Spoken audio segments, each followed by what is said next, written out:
I've always liked rainy nights. They calm me down and I can't really explain. The sound of water hitting the roof, the occasional rumble of thunder, something about it makes my old house feel less empty. But I don't think I'll ever feel that way again after what happened last year. I was living alone at the time. My parents had retired and moved 3 states away, and I stayed behind to keep my job and stay near my friends. It was a small town anyway. Crime was almost non-existent. I thought I was safer here than anywhere else. That night, it was pouring. Not just a gentle drizzle, but one of those relentless storms that soak you to the bone in seconds. I remember because my shoes were still drying near the door. I'd come home from work late, around 11 p.m., after covering someone's shift.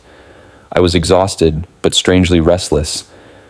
So instead of heading straight to bed, I made myself a cup of tea and curled up on the old couch by the living room window. The street outside was almost invisible behind the sheets of rain. Now and then, the wind would blow hard enough to shake the branches of the big maple tree out front, and they'd slap against the siding with a dull thud. I had a small lamp on, the only light in the room. It was one of those moments you don't realize you'll remember forever. I was scrolling on my phone, mindlessly, the way you do when you're trying to unwind. I don't know how long I'd been sitting there when I first heard it. A faint, irregular tapping. I paused, pulled one earbud out, and listened. At first I assumed it was just the tree branches again, but this was different. It was sharper, more deliberate, like fingernails on glass. I turned my head toward the window behind me. The rain was battering the glass so hard that I couldn't see anything clearly. I pressed my face closer, squinting, trying to find the source of the sound. Nothing. Just rain, darkness, and the distorted shape of my own reflection staring back at me. I shrugged it off. Must have been my imagination, and went back to my phone. But not even a minute later, the tapping came again. This time, 3 quick taps. A pause. Then 2 more. A chill ran down my arms. I don't know why, but it suddenly felt wrong. Like someone was on the other side of the glass, watching me. I stood up slowly, careful not to make a sound, and moved closer to the window. My breath fogged up the cold glass as I leaned in. For a split second, I swear I saw a shape, just a vague outline, standing in my yard, near the bushes by the porch. I blinked, and it was gone. I tried to convince myself it was a trick of the rain and my tired eyes, but my heart was pounding in my ears. I turned the lock on the window, like that thin pane of glass would stop anything determined enough to get in, and backed away. To calm down, I walked through the house, checking the doors. Front door, locked. Back door, locked. Basement door, locked. The garage door, too. By the time I finished, I felt a little silly. I was 26, for God's sake. I told myself I'd been watching too many horror videos. I went back to the living room, turned the lamp brighter, and switched the TV on for background noise. I must have dozed off at some point because the next thing I remember is waking up to the sound of my phone buzzing violently on the coffee table. It was 2:47 a.m. My best friend Jess was calling me. Groggy and disoriented, I answered. "Hey, what's up?" I whispered, my voice cracking. There was static on the line at first, then her voice came through, urgent and shaky. "Are you okay?" I frowned. "Yeah? Why?" Are you at home?" "Of course. Jess, what's going on?" She hesitated, then she said something that made my stomach twist. "I just got this weird call. It sounded like someone was in your house. They were whispering your name, over and over. Then the line went dead. My mouth went dry. I stood up so fast my leg cramped. Are you messing with me? Because it's not funny." "I swear to God I'm not. Do you want me to come over? Or call the cops?" I looked around the room, every shadow suddenly feeling like it was breathing. "No, just hold on." I muted the TV and listened. For a few seconds, all I could hear was the storm outside. Then, faintly, from somewhere deeper in the house, I heard it. A floorboard creaked. I covered the phone with my hand to muffle my breathing. My eyes darted to the hallway that led to my bedroom and the basement door just beyond it. The sound came again. Slow, careful footsteps on the old wood. "Jess," I whispered into the phone. "Someone's in the house." She swore loudly. "I'm calling 911. Hide, now." She hung up before I could argue. My mind was racing. I looked around for something, anything to defend myself with. The only thing within reach was the heavy ceramic mug I'd left on the coffee table. Pathetic. I tiptoed toward the hallway, pressing my back against the wall near the corner. The footsteps had stopped. Silence stretched out so long I thought I might have imagined it all. Then the basement door squeaked open. Whoever it was, he'd been hiding down there the whole time. I felt a wave of nausea hit me as I realized how close they must have been when I was checking the doors earlier. The only thing I could think of was to run. The front door was 20 feet away. If I could make it outside, maybe I could scream for help, or run to my neighbor's house. I held my breath and counted to 3. 1, 2, 3. I bolted. My feet pounded the floor as I lunged for the front door, fumbling with the lock. Behind me, I heard a sharp intake of breath, someone exhaling right in the hallway. I didn't dare look back. I yanked the door open so hard it banged against the wall. Cold rain blasted my face as I stumbled out onto the porch. I slipped on the wet wood and landed hard on my side, my hip screaming in pain. But adrenaline forced me up. I half ran, half limped through the front yard, my bare feet splashing through puddles. I didn't look back until I reached the streetlight at the end of my driveway. Standing in my doorway was a man, tall, thin, his face hidden by the shadow of his hood.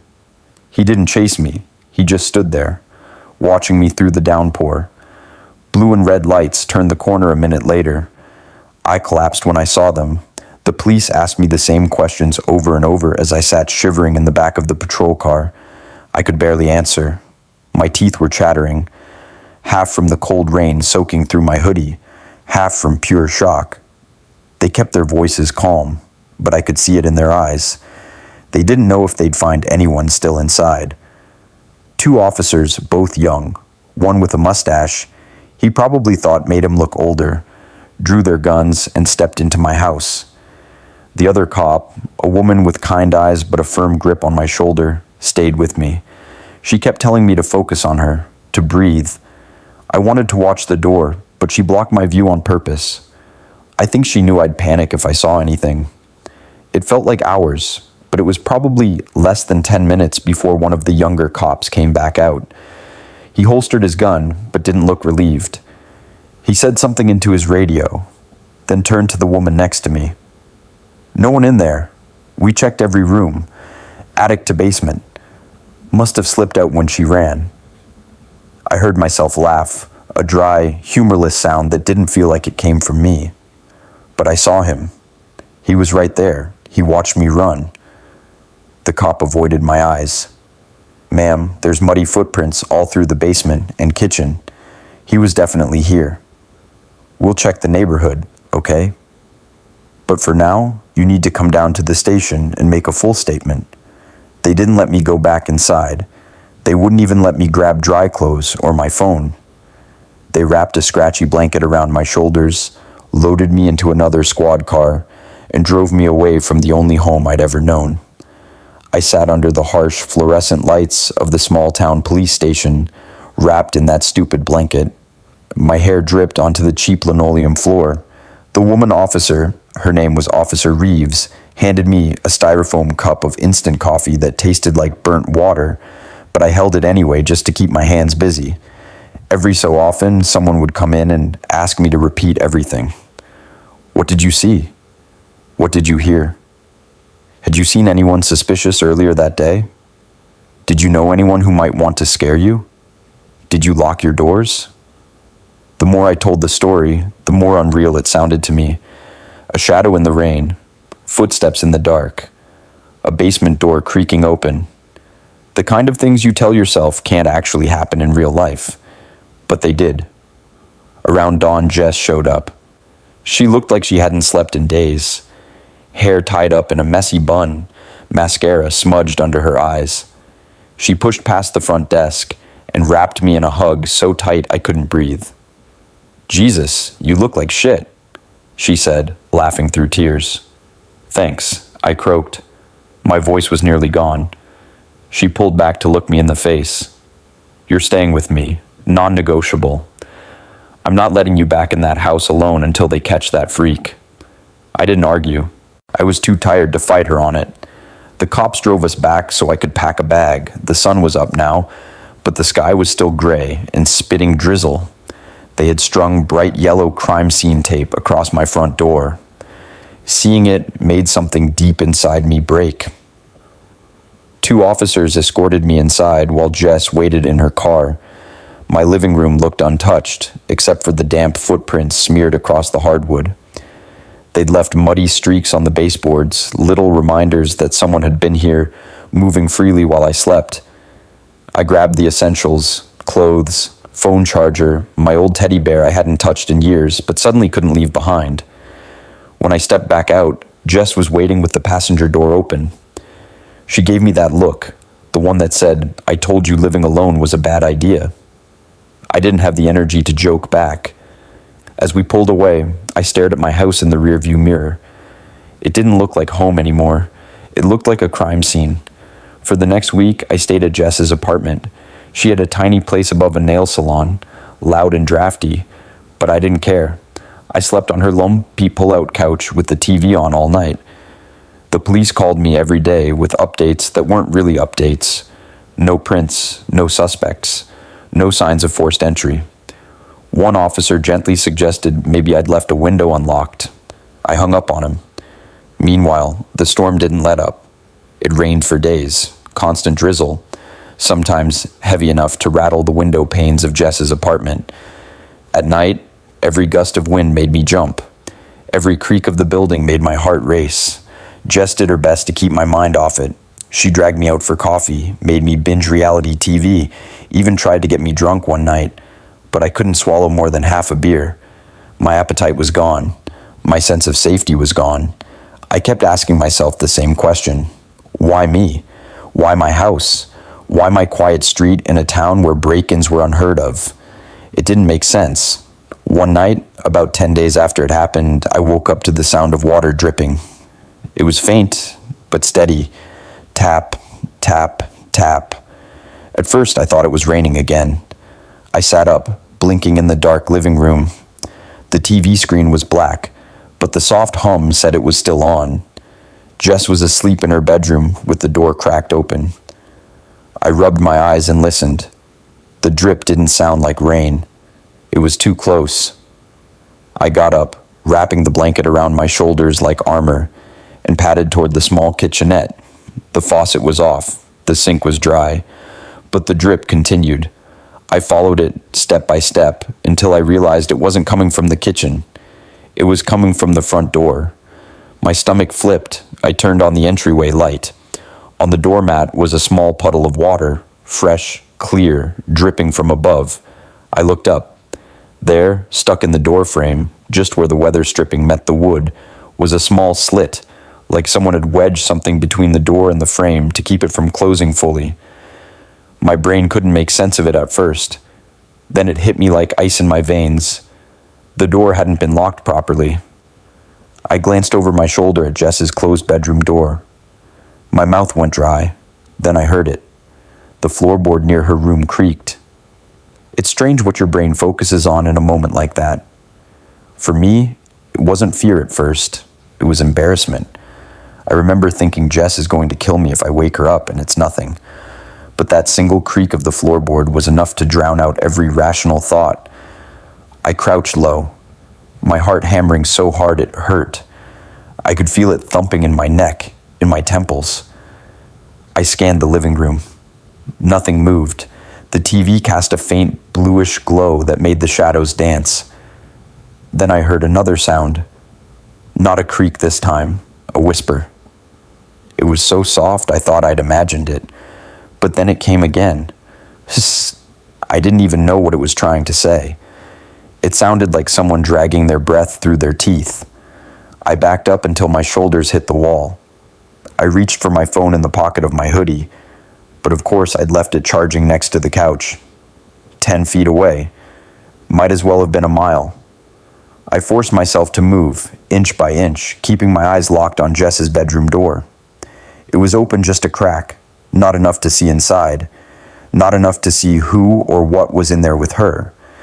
My fingers brushed the edge of my phone just as something inside the room thumped, loud enough to make Jess groan in her sleep. I didn't think. I ran to her door and flung it open. Jess shot upright in bed, eyes wide, just as I flipped the light switch. "What the hell?" she started, but then she saw my face and stopped. I couldn't speak. I just pointed to the corner behind her open closet door. At first, neither of us saw it. Then the closet door moved, just an inch. And from the gap, a face appeared. It was worse than any nightmare because it was real. A man, pale, with a scraggly patch of beard and sunken eyes, staring at us like an animal caught in a trap. He didn't move. He just looked at us, breathing hard, his eyes darting from me to Jess and back again. Jess screamed. I don't even remember doing it, but I grabbed the nearest thing, her bedside lamp, and hurled it at him. The man flinched but didn't run. He pushed the closet door wider, forcing himself out. He was so thin I could see the outline of his ribs through a torn shirt. He smelled like wet dirt and old sweat. I grabbed Jess's wrist and dragged her out of bed. We stumbled into the hallway, nearly tripping over each other. Behind us, I heard him mutter something, a hoarse, broken whisper I couldn't understand. We didn't stop. Jess fumbled with the chain lock on her door, cursing through sobs. I glanced back just once. He was standing in her bedroom doorway now, head tilted, watching us like we were a puzzle he hadn't figured out yet. The chain slid free. Jess ripped the door open, and we barreled down the narrow staircase that led to the street. We didn't have coats, we didn't have shoes. We hit the wet pavement barefoot, sprinting into the rain, our breath coming out in ragged gasps. We banged on the glass door of the nail salon below her apartment until lights flicked on inside. An older woman in a nightgown opened up, half awake, confused. But when she saw our faces, she didn't ask questions. She ushered us in, locked the door behind us, and called the police while we huddled together on the salon chairs, dripping rainwater onto the pink linoleum. It took the police less than 15 minutes to sweep Jess's apartment. This time, they found him. He hadn't run. He hadn't fought. He was sitting on the floor of her closet when they dragged him out, muttering to himself, eyes glazed over like he didn't see the cops at all. When they cuffed him, he laughed. Jess clamped her hands over her ears, but I heard it. It didn't sound human. The next few hours blurred together. Police, statements, more coffee I didn't drink, a paramedic checking my pulse and telling me I was in mild shock. One detective, older, kind face, the kind you trust even though you shouldn't, sat down across from me and explained it. The man they caught didn't have an ID on him. They thought he might be a drifter, maybe squatting in abandoned houses or garages around town. He'd been living in my basement for weeks, coming up at night, taking food, watching me sleep. When I moved in with Jess, he must have followed me, broken in the first night and hid, waiting. Waiting for what? They didn't know. The detective said he'd probably been sick for a long time, mentally, physically. He was filthy, malnourished. But that didn't make it better. It made it worse. Jess didn't want to stay in her apartment after that. We moved into her mom's place for a month until she found somewhere new. I never went back to my old house. I hired movers and told them to drop everything at my parents' place 3 states away. I didn't care about furniture or dishes. I just wanted to be somewhere I could lock the door and believe, even for a second, that no one was hiding in the walls. People in town still talk about it sometimes. They always say how lucky I was, how I should be grateful. But lucky isn't the word I'd use.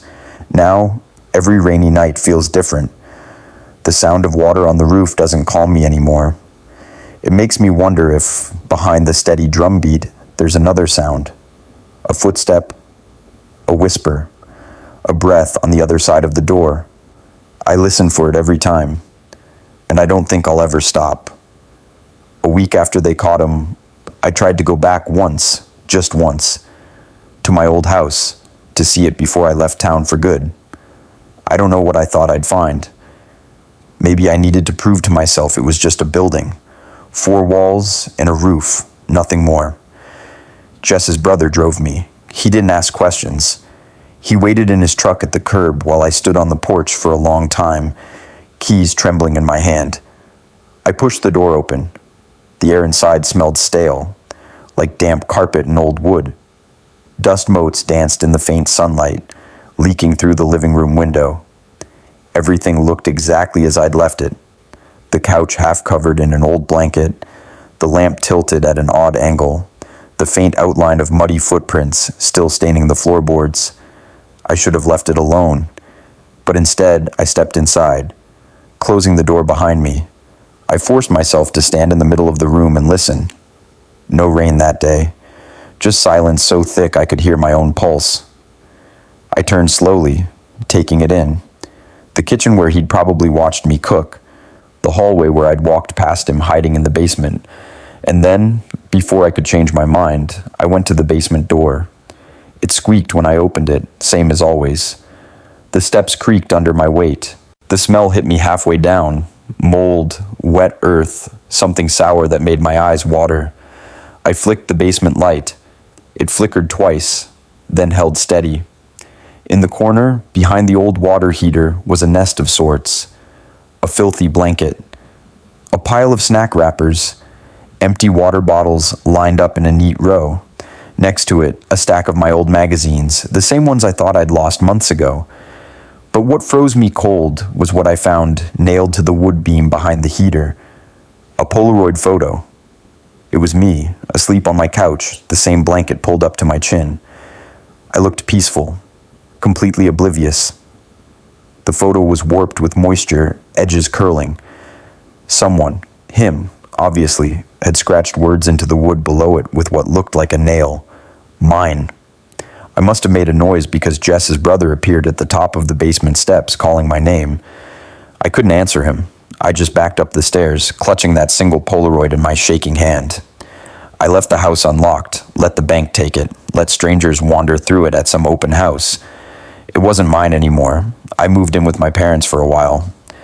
They fussed over me the way parents do, shoving comfort food at me, making me sleep in my old room with the glow-in-the-dark stars still stuck to the ceiling. I tried therapy. I tried sleeping pills. I tried pretending it was over, but the brain is stubborn. Every creak of a floorboard, every faucet drip in the middle of the night, my mind turned it back into him. Hiding. Waiting. Watching. A few months later, I got a letter from the county courthouse. They declared him mentally unfit to stand trial. He'd been moved to a psychiatric facility in the next state over. No details, just a dry notice saying he'd be evaluated again in a year. I thought that would make me feel safer. It didn't. Then came the phone call. I was at my parents' house watching TV with my mom. It was late, raining again, naturally. My phone buzzed with a number I didn't recognize. I almost let it go to voicemail, but I picked up. A woman's voice, calm but hurried. "Is this Miss Patterson?" "I'm Nurse Klein with Crest Hill State Hospital." My chest went tight. I could barely squeak out a yes. "I'm sorry to bother you so late, but we need to confirm some information. We're doing a patient check, and..." She paused. In the background, I heard a faint echo of voices, radios squawking, footsteps. Then she lowered her voice. "The patient who broke into your home, he's not in his room. He's missing. We're contacting law enforcement now, but protocol says we need to inform any victims immediately." I stared at my mom, who was mouthing, "What?" over and over. I didn't answer the nurse.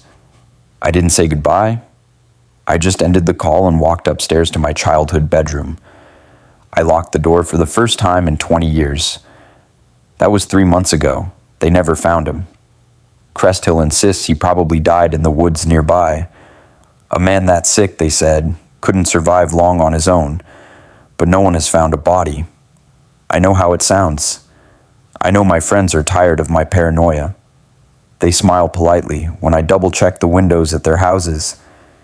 They roll their eyes when I call in the middle of the night, asking if they heard something outside. They think I'm broken. Maybe I am, because every rainy night I lie in bed, wherever I am, and I listen. And sometimes, over the pounding of rain against the roof, I swear I hear it. A whisper in the hallway, a floorboard creaking under careful feet, a voice rasping my name, like a promise I can't escape.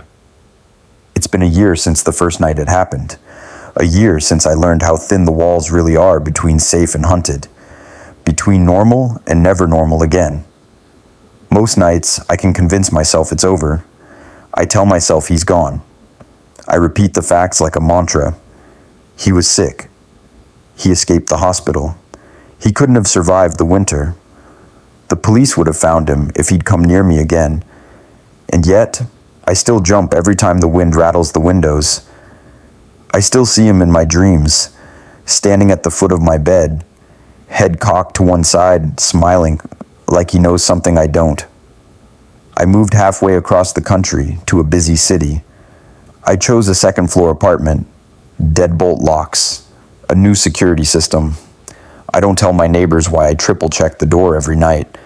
I don't tell them about the Polaroid I keep hidden in my sock drawer, the one I stole from the basement before I abandoned that house. Sometimes I look at it. Not to torture myself, at least that's what I tell people if they ask, but because it reminds me I wasn't crazy. It really happened. Last month I came home late from work. It had been drizzling all day, that soft spring rain that makes everything smell like wet earth and new leaves. I should have felt calm, but instead, the closer I got to my building, the tighter my chest felt. There was no reason for it. Nothing out of place. The lobby light was on, the hallway was empty, but when I reached my door, I noticed it, a single muddy footprint. Small, almost dainty, pressed into the cheap hallway carpet right in front of my threshold. It could have been anyone's, a neighbor with dirty boots, a maintenance guy, a delivery man, but I knew. Deep down, I knew. I unlocked the door with trembling hands, forced myself to look under the bed, behind the shower curtain, in the closet. Nothing. Just my apartment, silent and clean. I didn't sleep that night. I sat up on the couch, every light in the place turned on, listening to the soft hiss of rain on the balcony.